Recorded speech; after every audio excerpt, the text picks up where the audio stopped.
જો ભાગવતજીના 12મા સ્કંદમાં એવું વર્ણન મળે કે કૃતે યદ ધ્યાયતો વિષ્ણુમ ત્રેતાયામ મેદતો મખૈહ દ્વાપરે પરિચર્યાયામ કલૌ તદ ધરી કીર્તના.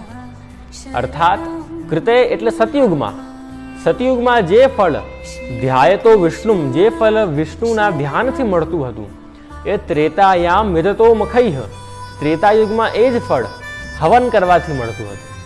અને એ જ ફળ દ્વાપરે પરિચર્યાયામ, દ્વાપર યુગમાં એ જ ફળ પ્રભુની સેવા કરવાથી, પ્રભુની પૂજા કરવાથી મળતું હતું. અને એ જ ફળ કલિયુગમાં કલૌ તદ ધરી કીર્તનાથ, કલિયુગમાં એ જ ફળ પ્રભુના કીર્તન કરવાથી, પ્રભુનું નામ લેવાથી મળે છે. અર્થાત આ બધા યુગોમાં એક એક વસ્તુઓનું વિશેષ મહત્વ રહે છે. એમ કલિયુગમાં પ્રભુના નામનું અગાધ મહત્વ છે. અને એમાં પણ જ્યારે આપ બધા મળીને પ્રભુનું નામ લો છો, અને એમાં પણ જ્યારે શ્રી કૃષ્ણ શરણમ મમ જેવા મંત્રનું તમે બધા જપ કરો છો, ત્યારે એનાથી વધુ આનંદની અને ઉલ્લાસની વાત શું હોઈ શકે. પણ જે પ્રમાણે આપણે અનુભવીએ છીએ કે બધા અષ્ટાક્ષરનો જાપ તો કરે છે, પણ સૌથી મોટી તકલીફ એ છે કે માળા કરતી વખતે આપણું ત્યાં ચિત્ત નથી લાગતું.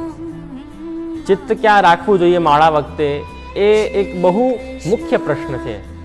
જે લોકો જપ કરે છે, જે લોકો અભિયાનમાં જોડાય છે, બધાને આ વાતની ખબર જ છે. તો આ વસ્તુના સમાધાનમાં શ્રી હરિરાયજીએ જપ સમયે સ્વરૂપ ધ્યાનમ નામનું એક ગ્રંથ રચ્યું છે. એના 10મા શ્લોકમાં હરિરાયજી આજ્ઞા કરે કે પરિતો યમુના તીરમ તતો વૃંદાવનમ તથા તતો ભૂમિ સાપી ગૂઢા વાયુના પત્ર ચાલના. કે માળા કરતી વખતે એવું ધ્યાન કરવું કે ચારે બાજુ યમુનાજી વહે છે, યમુનાજીનું તીર છે, સુંદર સુંદર વૃક્ષો ખીલેલા છે, સુંદર શીતલ એવું વાયુ વહે છે, વૃક્ષોના જે પત્રો છે, વૃક્ષોના જે પાંદડાઓ છે, એ લોકોના ચાલવાની અવાજ આવે છે. એના જ 12મા શ્લોકમાં હરિરાયજી આજ્ઞા કરે કે એતાદૃશે તુ પુલિને ત્રિભંગ લલિતમ હરિમ બહિર્પિચ્છ શિરોભૂષમ સરોજ સદૃશાનનમ. કે એવા યમુનાજીના પુલિનમાં લલિત ત્રિભંગી એવા પ્રભુ ઠાળા છે, અને બહિર્પિચ્છ શિરોભૂષમ, આપશ્રીએ મોર ચંદ્રિકા શ્રીમસ્તક પર ધારણ કરેલી છે, અને સરોજ સદૃશાનનમ, આપશ્રીનું મુખારવિંદ કેવું છે, કમલ સમાન. એટલે આમાં હરિરાયજીનું મુખ્ય તાત્પર્ય શું છે કે જો એક બહુ સહેલી વાત છે કે તમે આંખ બંધ કરો અને તમે વિચારો કે મને કૃષ્ણ ભગવાનના ચરણારવિંદ યાદ આવે, એ આમ નહીં આવશે ક્યારે. કારણ કે આપણા કૃષ્ણ તો બહુ એક નટખટ આપણા કૃષ્ણ છે. જેમ બ્રહ્માદિક રુદ્રાદિક જાકી ચરણ રેણુ નહીં પાઈ, એવા આપણા કૃષ્ણ છે. તો આપણા ધ્યાનથી તો ક્યાંથી એ પ્રભુ આપણને પ્રાપ્ત થવાના.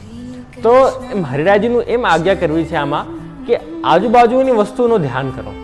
કે યમુનાજી, વૃંદાવન, ત્યાં સુંદર પવન વહે છે, ત્યાં સુંદર સુગંધ આવે છે, અને એવામાં વૃક્ષોની વચ્ચે આપણા પ્રભુ ઠાળા છે અને વેણુનાદ કરે છે વગેરે જે ચર્ચાઓ છે એમાં.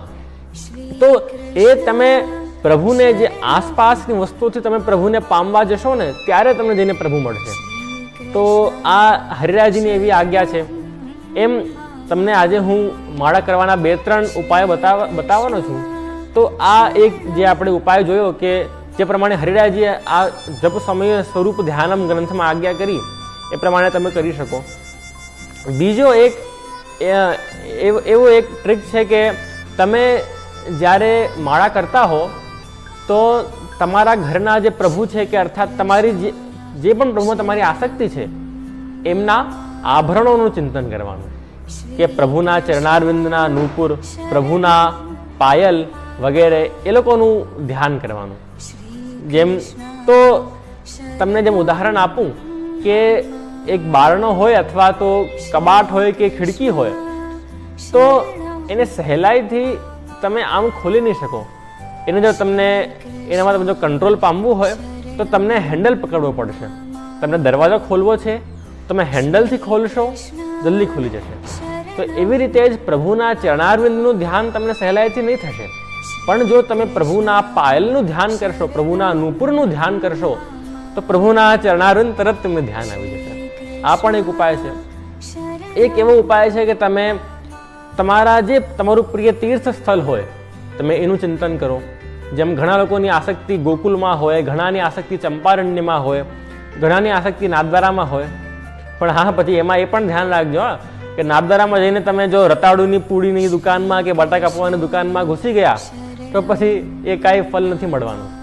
નાથદ્વારા જાઓ, માનસીમાં નાથદ્વારા જાઓ તો શ્રીનાથજીના મંદિરનું દર્શન ચિંતન કરવાનું. પ્રભુનું જે તમે પ્રભુના જે દર્શન કર્યા હોય, તમને જે સ્મૃતિઓ હોય એનું અવગાહન કરો. આ પણ એક ઉપાય છે. ચોથો એક ઉપાય છે કે તમે તમારા નિત્યક્રમમાં જે સેવા કરતા હો એનો તમે ધ્યાન કરી શકો. કે જેમ ઉદાહરણ તરીકે તમને આપું કે તમે વિચારો કે ચાલો હવે મેં હાથ ખાસા કર્યા, હવે હું મંગલ ભોગની તૈયારી કરું છું, હવે મેં સોહની મંદિરસ્થ કર્યા, હવે હું ઘંટાનાદ કરીને પ્રભુને જગાડું છું વગેરે. જે તમારો નિત્યક્રમ છે સેવાનું એનું તમે ચિંતન કરો. તો આ પ્રમાણે પ્રિયજનો આપણા 4 ઉપાય થયા કે એક તો હરિરાયજી વાળી આજ્ઞા કે યમુનાજી સુંદર પવન વહે છે એમાં વચ્ચે પ્રભુ બિરાજે છે. એક એવો ઉપાય છે કે તમે પ્રભુના આભરણનું ચિંતન કરો કે પ્રભુનું સિરપેચ, પ્રભુના વેણુજી, પ્રભુના પાયલ, પ્રભુના નૂપુર વગેરેનું ચિંતન કરો.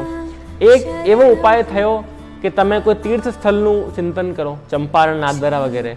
ચોથો ઉપાય એવો થયો કે તમે તમારા મનમાં, માનસીમાં તમે પ્રભુની સેવા કરો.